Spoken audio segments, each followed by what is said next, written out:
Britain. This island is home to a remarkable number of myths and legends concerning the paranormal. Some of the creatures reported here have appeared quite recently. Others, however, are the subjects of tales which seem to predate recorded history. Indeed, this island has been associated with eerie mysteriousness ever since the Romans and Greeks first wrote of the Celtic inhabitants and what they claimed lived among them. To many of these observers, both ancient and modern, some of these beings, what we might call cryptids, monsters, or mythical creatures, are anything but mythical. Hello and welcome to Fire of Learning. I'm Justin. In this video, we will be going over many of the most famous British cryptids and legendary creatures, reviewing the associated folklore and encounters, and considering if, perhaps, some of these witnesses may in fact be telling the truth. Thank you for joining us as we now add another video to our campfire series. Now then, let's get to it. The Cairngorms, a mountain range in the Highlands of Scotland. This desolate landscape has been home to a number of unusual events for centuries. It is said by some who travel here, specifically to the largest mountain, which is the second largest in all of Britain for that matter, Ben Macdui, that an unusual being lurks in the mist and snow, which seems to possess a sort of power to induce a feeling of intense anxiety in travelers, as if it were a spirit that could enter into their minds. It is what the Scottish call Unravel, that translates to the Big Grey Man, also known as the Grey Man of Ben Macdui, or simply the Grey Man. Sightings of the Grey Man are relatively rare. Often his presence is merely very strongly sensed, a bit like a ghost. The feeling of the Grey Man's presence, as mentioned, is often accompanied by a sensation of uneasiness, fear, anxiety, at times even outright panic. The first recorded encounter occurred in 1891. An English scientist, and later professor and inventor, J. Norman Collie, was making his way through the mountains on a cold, misty day. The mist made visibility difficult, but, off in the distance, Collie claims he was able to hear something unusual. The crunching of footsteps, which he claimed were following him at about 3 to 4 times the length of his own. After a few moments of disbelief, Collie felt more strongly that a malevolent presence was following him. He took off running in a panic for what he claimed was 4 to 5 miles towards Rothiemurchus Forest nearby. Collie returned home unscathed and kept the incident private for fear of ridicule for 34 years until 1925. Such a story, from a generally reasonable and level-headed man of science, attracted a wide amount of interest. When he finally reported the incident, mentioning in his story that he would never go back to the mountain, he found others who had experienced similar things. Some of the incidents, travelers and climbers noted, were attributable to wild animals, but others had experiences much like Collie, hearing footsteps which did not match the pattern of their own, sensing a presence, and feeling a sense of apprehension and panic. The mountaineer, historian, and ironically named Affleck Gray began to record these reports. Collie didn't claim to see anything, as again, most people who believe they've encountered the Grey Man don't, but throughout the decades, a handful of people would. It is described in various ways, but generally as a very large, grave figure, hence the name. Sometimes it is shrouded in the mist and appears much more like a shadow. Others, however, describe it as a short-haired ape-like creature, a bit like a Scottish Bigfoot, or as a giant humanoid with olive skin. It has appeared so real that some observers have even shot at it. What are these individuals reporting? Researchers aren't exactly sure, but have offered a number of very reasonable explanations. The fact that most people don't see anything, but rather experience intense emotions, with the creature being detected sometimes solely by a kind of gut feeling, leads many researchers to suggest that the encounter is all in their heads. Many hikers and mountain climbers may be experiencing anxiety from, as Graham Reed puts it, prolonged exhaustion and isolation. The ominous environment may also have a powerful psychological effect on people on its own. It has been suggested that low-frequency sound, or what is called infrasound, sound with a frequency below 20 Hz, can cause anxiety for unknown reasons. The footsteps may be the products of echoes, or can be attributed to animals that are difficult to see in the fog despite their proximity. both possibilities feature prominently in a number of stories, and indeed, the footsteps often only follow people while they themselves are walking. However, this doesn't necessarily explain the unusual rhythm of the footsteps, which is again a main feature of many stories, and indeed is generally what sparks the feeling of alarm to begin with. One man reported that he thought he was being followed, only to discover that what sounded like footsteps was actually the sloshing around of his drink in his backpack. And what about the giant humanoid figures that people are observing? It could be an illusion, again triggered by the excited mental state and exhaustion, although it could very well be that these people are seeing something real. There is an optical illusion known as a broken specter, which occurs when the sun casts a shadow on the fog, giving the appearance of a giant figure in front of someone, which people may not immediately recognize as a shadow. This requires very specific circumstances, but the phenomenon has been observed on Ben Macdui itself on a few occasions as far back as the 1700s. However, it is often accompanied by a colorful halo, which is not always reported. Fog is also capable of amplifying sound under the right conditions. Some people have produced photographs and found footprints of the Gray Man, but the subjects of the photographs and origins of the footprints remain disputed. Is this sufficient to say that there is a natural explanation for the Gray Man? Perhaps so. Or perhaps there is more we have to understand about the desolate, seemingly featureless Ben Macdui and those who may call this mountain home. Either way, its reputation as an eerie and strange place is well deserved, with believers and non-believers recognizing it as such.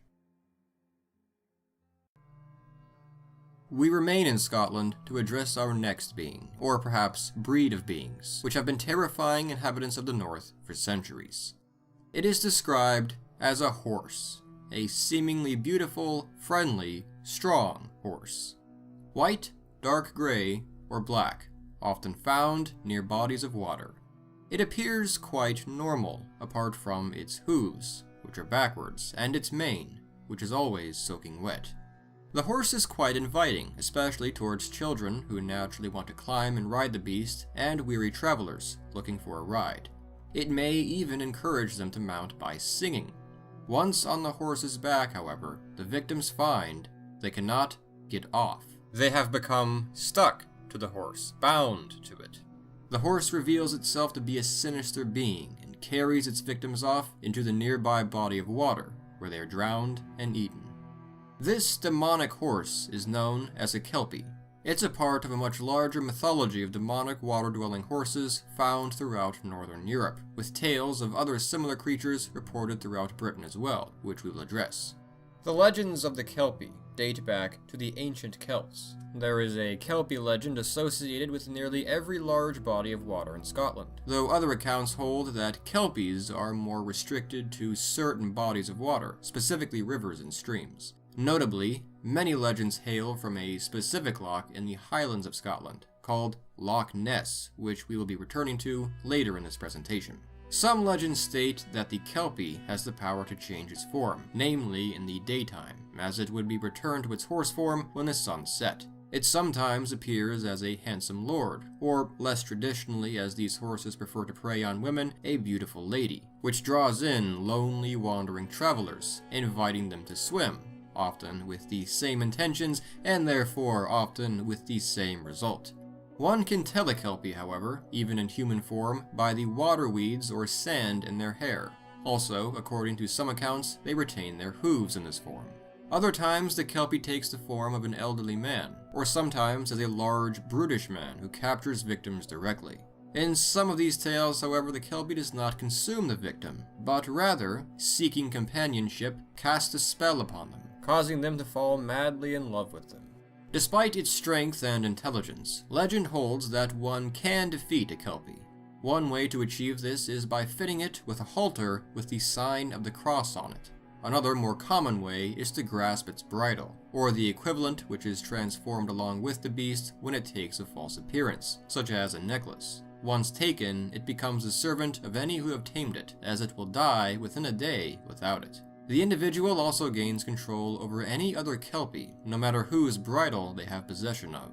Once a servant, its powers and great strength are sometimes used for labor. The castle of the Laird of Murphy is said to have been built using a Kelpie who, upon its release, placed a curse upon his family, preventing them from having children and causing the family to die out. One can also kill a Kelpie, namely with a silver bullet.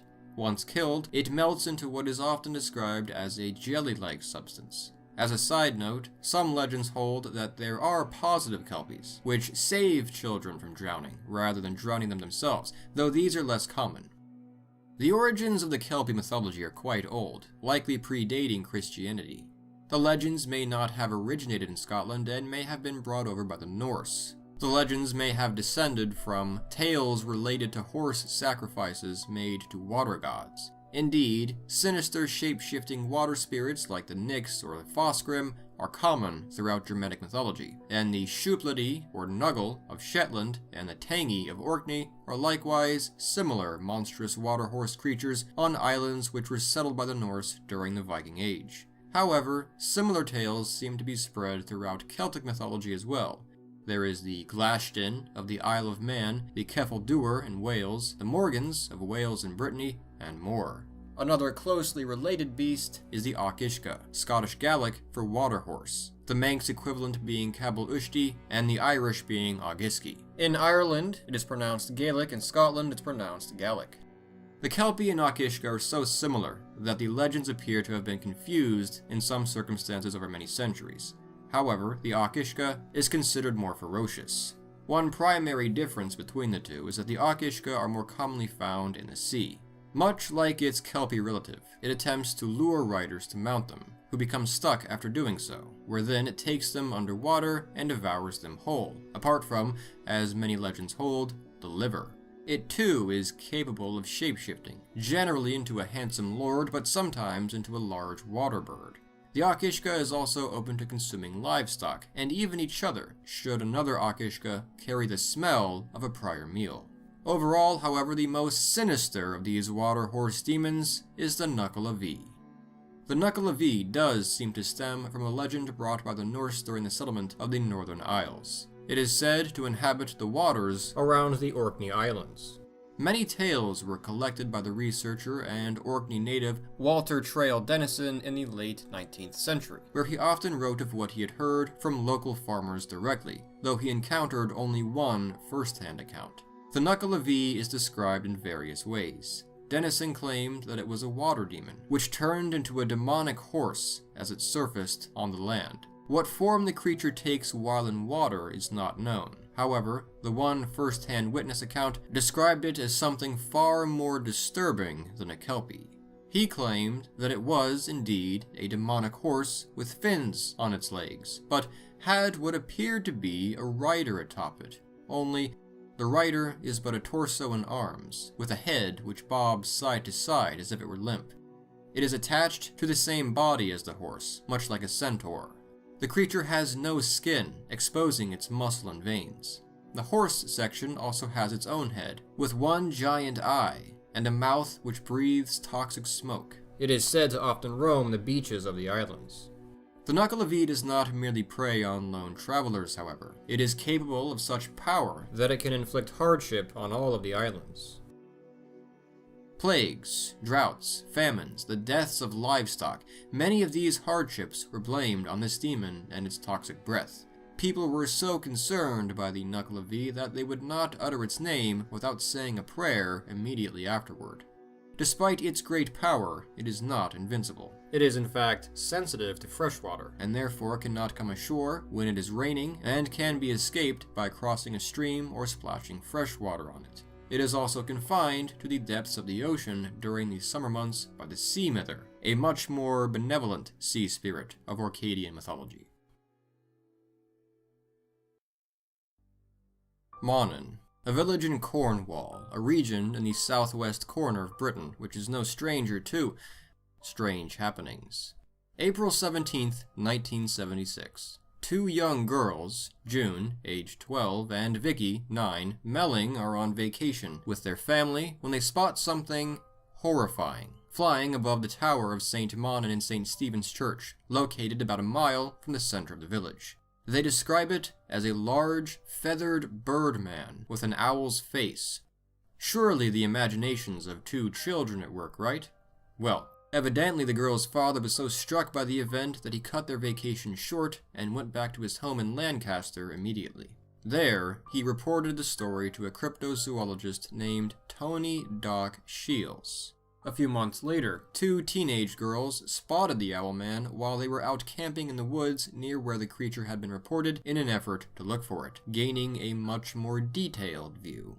They described the creature as a man-sized owl with pointed ears, black, pincer-like claws, and glowing red eyes. At first, they claimed they believed it to be a joke, until, terrifyingly, the owl man shot up in the air. Over the years, more sightings were reported, along with strange owl-like sounds that came from the church every so often.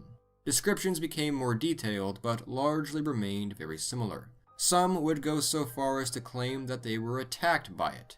The reports seem to have stopped around the year 2000, however, and there have not been many more sightings reported in the past several years, with many villagers referring to it as a memory, or, especially if they are newcomers, not even knowing about it. And so what was it? Many cryptozoologists note a striking resemblance to the Mothman of America, first observed in West Virginia in 1966 and 67. Ironically, many researchers believe that misidentifications of owls are to blame for the supposed Mothman, and suspect that as well for the Cornish Owlman. Research has shown that people tend to be unreliable at estimating size during brief encounters, especially when excited. Furthermore, it is fairly normal for the eyes of owls to glow red when light is shined into them, as light is reflected by what's called the tapetum lucidum, Latin for bright tapestry, which is a layer of tissue behind the eyes of these creatures as well as many others. Many researchers would guess that that's what's going on here, noting that owls often nest atop church towers. Some, however, suspect that the initial incident was totally made up by the cryptozoologist Tony Doc Shields, who had a reputation for creating hoaxes. The Mothman of Point Pleasant is often considered an unusual cryptid, not merely a misunderstood animal, but a supernatural being which appears as a warning of imminent danger. Perhaps that could be the case for the Owlman of Monnon as well. Dartmoor, an area of southwest England in County Devon. The area is home to about 30,000 people, and is protected under English law as a national park which stretches well over 300 square miles. The grasslands and bogs of this area are famous for their beauty, making the area a popular tourist destination. However, in the famously dreary English weather, the area can appear rather ghostly. Indeed, it is an appropriate setting for a number of legends and reports of unusual activity. One example of this are the strange events that have taken place on the road known as B3212, between the hamlet of Postbridge and an area known as Two Bridges near Belliver Forest. For at least 100 years, motorists and bicyclists have reported having had unusual accidents along this road. Some claim horses have shied away from the area as well. Many of the victims of these accidents survive, and go on to report that the circumstances of their accidents have left them baffled. These aren't your standard cases of distracted driving, resulting in your average fender bender. Many of these drivers have reported that they felt as if they were forced off the road suddenly, as if they had lost control of the wheel to another force. Some claim that it has been occurring since 1910, but the first verifiable incidents are from the 1920s. Attention to these accidents grew in the summer of 1921, following a string of them. The first involved a motorcyclist, Dr. Ernest H. Helby, who suddenly lost control of his motorcycle. As he struggled to regain control, he yelled for his daughters in the sidecar to jump. He crashed and was killed instantly, but it is said his daughters survived. It's worth noting, though, the initial reports do not mention the daughters' presence, and the census records do not mention their existence, but it appears that some of the newspapers did mention them. More on that later. Anyway, finally, on August 26th of that year, an army officer claimed to have identified the culprit. He claimed that a pair of large, hairy, powerful hands had grabbed a hold of his motorcycle while he was in the same area, and forced him off the road. Though this character and the reports of the incident remain ambiguous, he is said to have survived and reported the incident to a friend, whereafter the incident became famous. It was the first of many reports to come of the hairy hands of Dartmoor. Reports continued throughout the 1920s and beyond, throughout the 20th century. Most of the reports were very similar. A pair of hands, sometimes visible, large, muscular, and hairy, suddenly materializing in the same section of road and attempting to force motorists and bicyclists off, oftentimes succeeding. However, there were other reports of the hands being spotted outside of these circumstances as well, such as in the case of one woman who was out camping with her husband in 1924. She claimed that she found the hands attempting to gain access to her caravan one night, until she made the sign of the cross, causing them to flee. Again, she described the hands as hairy, large, and moving on their own. These reports may seem like a convenient excuse for poor driving, or a quick way for a shallow individual to gain some attention, but it seems that many of the victims genuinely believed what they've seen, such as Rufus Endell, who survived an accident which he claimed was caused by the hairy hands. He kept the incident mostly private, recounting his experience to the author Michael Williams, asking of him that he not share it in his book, Supernatural Dartmoor, until after his death. Some have claimed that the hands likely belonged to a spirit who died in the area, perhaps from a car accident, or perhaps they belonged to a deceased prisoner, formerly held in the local Dartmoor prison. Indeed, the first victim in the summer of 21 worked at the prison. Or perhaps the spirit is much more ancient, belonging to a Bronze Age village that once existed in the area, who still attempts to ward off trespassers.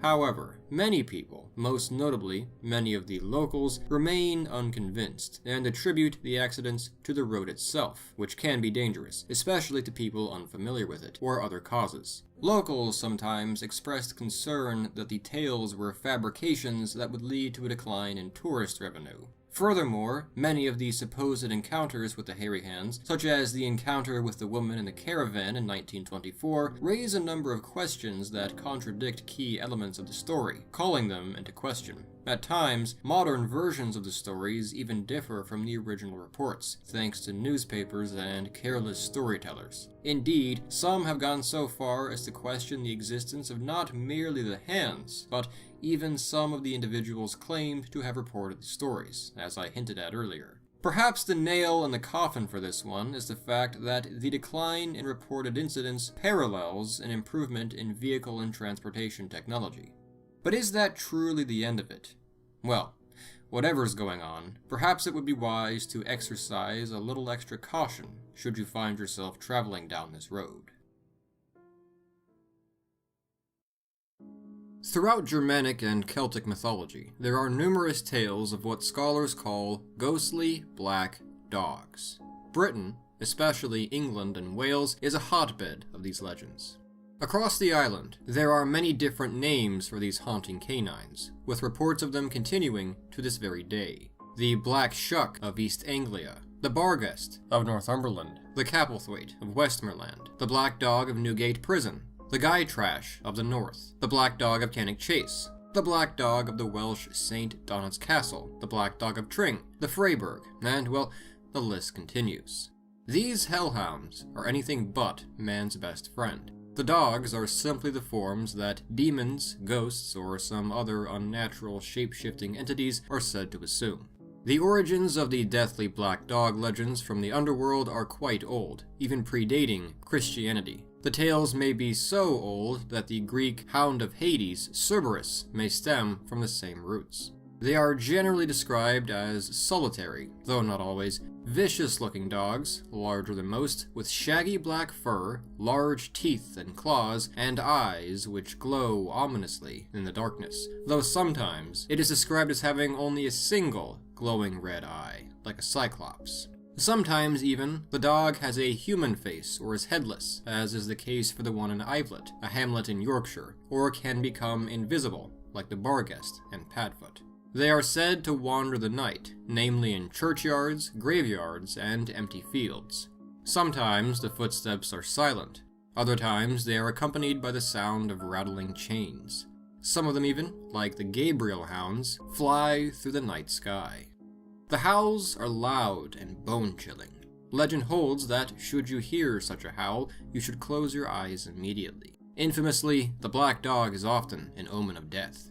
Sometimes, as with the black shuck, a sighting warrants your own death, either immediately by the ferocious beast itself or by unnatural forces under his control within the next year.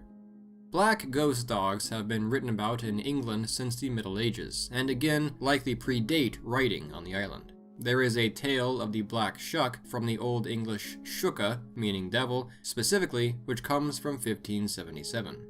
The 16th century English clergyman Abraham Fleming tells that on August 4th of that year, a black dog attacked the churches of Bungay and Blythburgh. 2 people were killed at Bungay, and on the same day, another 3 at Blythburgh, by a dog which appeared outside the church, broke in, and began attacking churchgoers. The dog is said to leave scorch marks behind, as well as the smell of brimstone, aka sulfur, wherever it goes. Holy Trinity Church in Blythburgh claims these marks, called the Devil's Fingerprints, remain on its door to this day.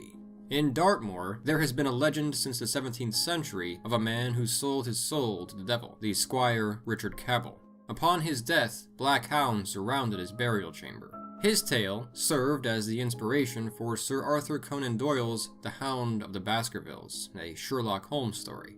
In the north of England, in Northumberland and Durham specifically, it is said that the Barghest roams. The Barghest is quite similar to the Shuck, save for a few notable attributes. Firstly, interestingly, it is unable to cross rivers. Secondly, it appears to be more likely to vary in the forms that it takes, at times appearing in forms such as a headless person who disappears in flame, or a white cat. The Barghest is said to haunt the countryside, though it has been reported even in urban areas such as the city of York, preying on innocent people. In William Henderson's 1879 Notes on the Folklore of the Northern Counties of England and the Border Territories, he claims that, like many ghostly black dogs, the Barghest signals death, though not necessarily the death of the individual to whom he appears, but rather an important member of the community. Following the death of the individual, the Barghest forms a kind of funeral procession with the local dogs. Should anyone get in the Barghest's way, it inflicts a wound on them which never heals. The Yethhound of Devon is said to be the spirit of an unbaptized child who has taken the form of a headless dog and wanders the forest at night, wailing like a baby. One protection from the dogs, it is said, is to carry a cross, or a picture of a saint. The black dogs are not exclusively evil, however. Some are said to be merely apparitions who keep to themselves. Others may even do services for the community of which they are a part. The Church Grim, for example, are said to be spirits of dogs which protect churches from vandals and evildoers. They, too, announce impending death when one rings the church bell at midnight. The Girt Dog of Somerset is even said to be benevolent and watches over children specifically, protecting them from evildoers. There is a famous tale of 2 convicted criminals from the early 1900s who admitted that they intended to rob and murder a man in the forest, but were scared off by the presence of a black dog. In Scotland, the dogs are said to guard treasure. The Goolagee of Wales, interestingly, is said to take the form of a mastiff. Not only is it the island's most famous cryptid, but it is unquestionably one of the most famous in the entire world, on par with the Sasquatch. Loch Ness, in the Highlands of Scotland, is the largest loch by volume in the British Isles, containing more water than all the lakes of England and Wales combined. The loch has long been considered a home of many of the strange water creatures said to haunt Scotland, such as the aforementioned water horses. The most famous monster said to inhabit these murky waters, however, attracts the interest of millions from around the world to this day. She is no horse, not even a demonic one. When the first encounter with what is called the Loch Ness Monster, or Nessie, took place is unclear. Some believe the first report comes from as far back as the 6th century AD. The abbot Eunan mentions something intriguing in the biography he wrote of a relative whom he never met, Saint Columba, a central figure of Scottish Christianity who lived in this time. While on his mission to convert the native Picts to Christianity, he encountered a group of men burying a man whom they claimed died after having been attacked by a water beast in the nearby River Ness, which is connected to but is technically not the loch itself. Saint Columba decided to confront this beast, sending one of his followers into the river. When the beast approached this swimmer, it is claimed Saint Columba made the sign of the cross and commanded the beast back into the water. The beast paused and then sank below. It's unclear what kind of beast the tale refers to. As we've seen throughout this presentation, the Celts loved their water monster mythology. Whether or not this was the origin of the Loch Ness Monster mythology in unrelated tale, or if, in fact, it was a medieval report of an encounter with something actually in the water, remains debated. Overall, the true fascination with Nessie doesn't seem to have started until the modern era. The earliest reports of what we could clearly call Nessie come from the early 1800s, when there were reported sightings of something unusual moving around in the water, sometimes referred to as sea serpents. These reports became more popular in the late 1800s. The most famous string of incidents, however, which sparked public attention from around the world, took place in 1933.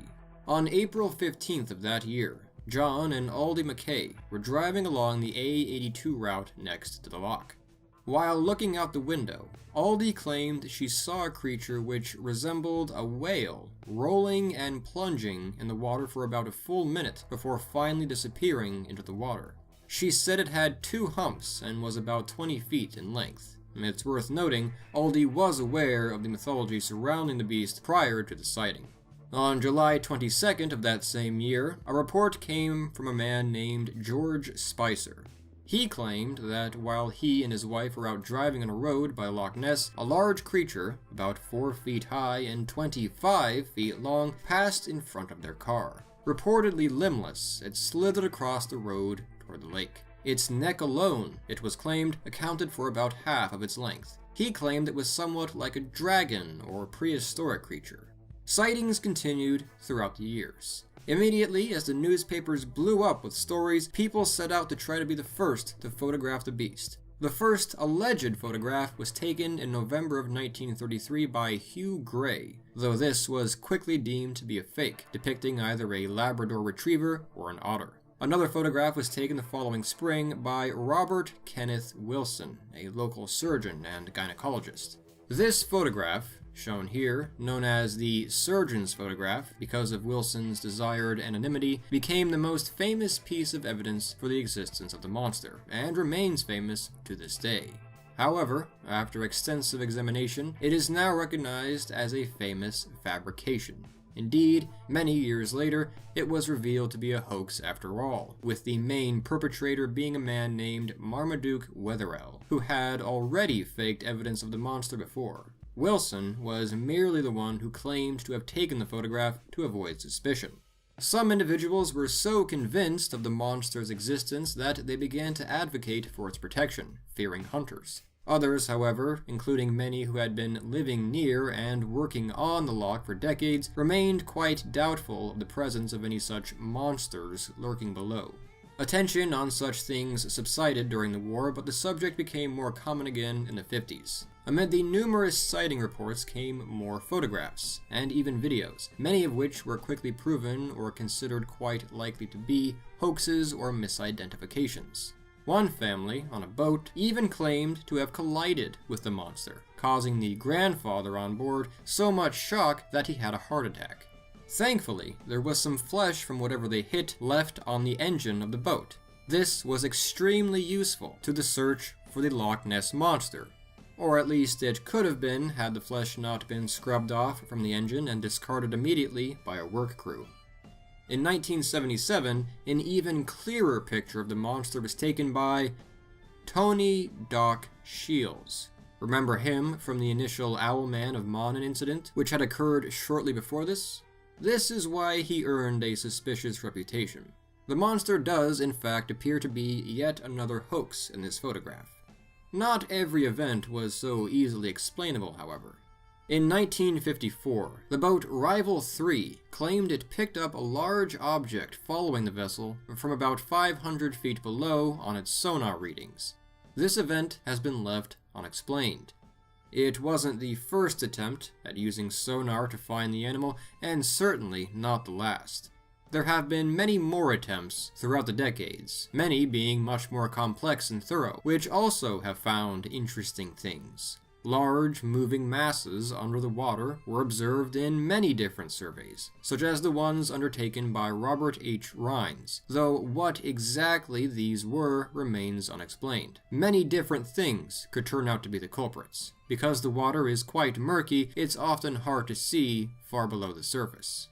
Because of incidents like these, despite the fact that there is no shortage of hoaxes, science has yet to conclude without a doubt that there is no undiscovered species of large marine animal in Loch Ness. The question not only carries on into this day, but there is an average of 10 reported sightings every year, some of which are occasionally photographed or even recorded and make international news. It's so popular that the animal quickly became a kind of national symbol of Scotland. Naturally, however, we must remember the fact that a situation is unexplained does not vindicate the wildest explanation available. There is a whole list of more rational explanations for what people are seeing. As one would expect, essentially anything large floating in the water could be mistaken for the monster. Mistaken Nessie reports have been attributed to otters, dogs, boats and boat trails, driftwood, drifting peat moss, fish, seals, birds, deer, optical illusions, waves, geologic activity, anything unusual in the water, and oftentimes even usual things that are easily mistaken.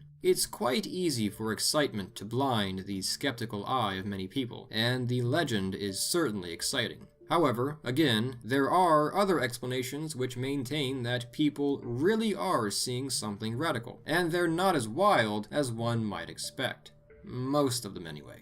A famous hypothesis is that Nessie, or Nessies, are a remnant species, or at least a descendant of, what are called plesiosaurs. Now, as an amateur fossil hunter and paleontology enjoyer, I find myself compelled to mention that everyone says that this means Nessie could be a dinosaur, but plesiosaurs are technically not dinosaurs. But they did exist at the same time, living from about 200 to 65 million years ago. The thinking is that Nessie could be, as I said, a remnant of these ancient creatures. This hypothesis goes back to the 1900s, when paleontology was really starting to take off and people were curious about what these fossilized creatures were, and if, perhaps, any of them were still around. Recall, of course, Spicer mentioned he thought Nessie could be a prehistoric creature. Indeed, Nessie's description is quite similar to what your average plesiosaur is believed to have looked like, although reported descriptions admittedly vary widely, which is quite important. Some people have even described it as looking like a camel which walks on all fours. It would not be the first time that a species of animal previously assumed to have been extinct for millions of years was discovered. As I briefly mentioned in the North America video, the coelacanth was also assumed to have gone extinct during the KPG extinction event 66 million years ago, but was found swimming off the coast of South Africa in 1938. That's an intriguing example, but in imperfect comparison. The coelacanth was far less exciting, lived in very far-off regions from where researchers were primarily working, and is not quite as big or radical as what Nessie is claimed to be. There are a number of critical problems with the plesiosaur hypothesis itself, furthermore, such as that plesiosaurs would have to appear frequently since they rose from the water to breathe, there doesn't appear to be enough food in the loch to support a significant population of the beasts, and most importantly, the loch is only 10,000 years old, and the entrance to the ocean is too narrow and shallow for a large beast to cross. So probably not a plesiosaur. But still, perhaps a large sea animal has yet to be discovered. Some have posited that it could be a species of shark native to the northern oceans, such as the Greenlandic shark. Another suggestion is a giant catfish, such as the El's catfish, or the European sea sturgeon, which are often bigger than the average man. Another suggestion is a giant eel, as eels are common in the loch. The problem with that is that Nessie hasn't ever been reported to swim side to side like eels do, and eels generally prefer the bottom of these large bodies of water. But many scientists still claim it remains a viable hypothesis, more viable than the others in fact. Why? Well, in 2018, a DNA analysis of the loch was undertaken by a team from New Zealand which found no presence of sharks, sea sturgeons, catfish, anything reptile, or anything unknown. But there was a heavy DNA presence of eels, as well as amphibians.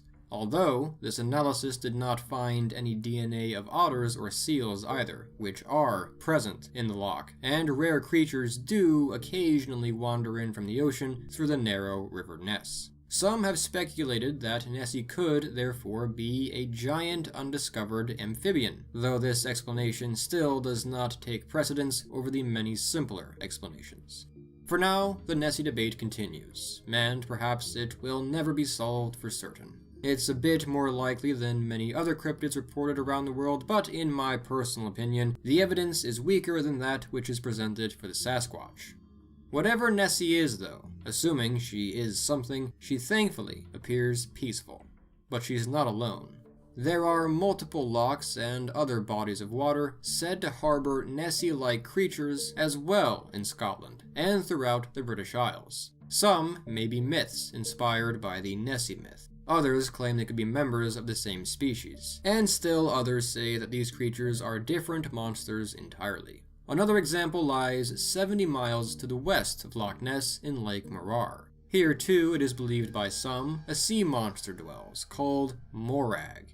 It's of course less popular than Nessie, but excluding the ambiguous account of St. Columba, sightings appear to be roughly as old. Indeed, sightings of the Morag go back to the late 1800s, and much like Nessie, continue to this day, at times with multiple witnesses. Morag appears to be Nessie's more temperamental sister. One famous encounter in 1969 holds that 2 men accidentally hit the creature with their boat, causing her to attack them, leading to a brief fight which may have led to her being shot. However, the legend of Morag originally referred to a mermaid-like creature, said to be half human, half fish, and rather beautiful. Her sighting was not desired, however, as it was claimed her appearance was an omen of death, often as a result of drowning. Today, however, Morag refers to a reported creature more along the lines of Nessie.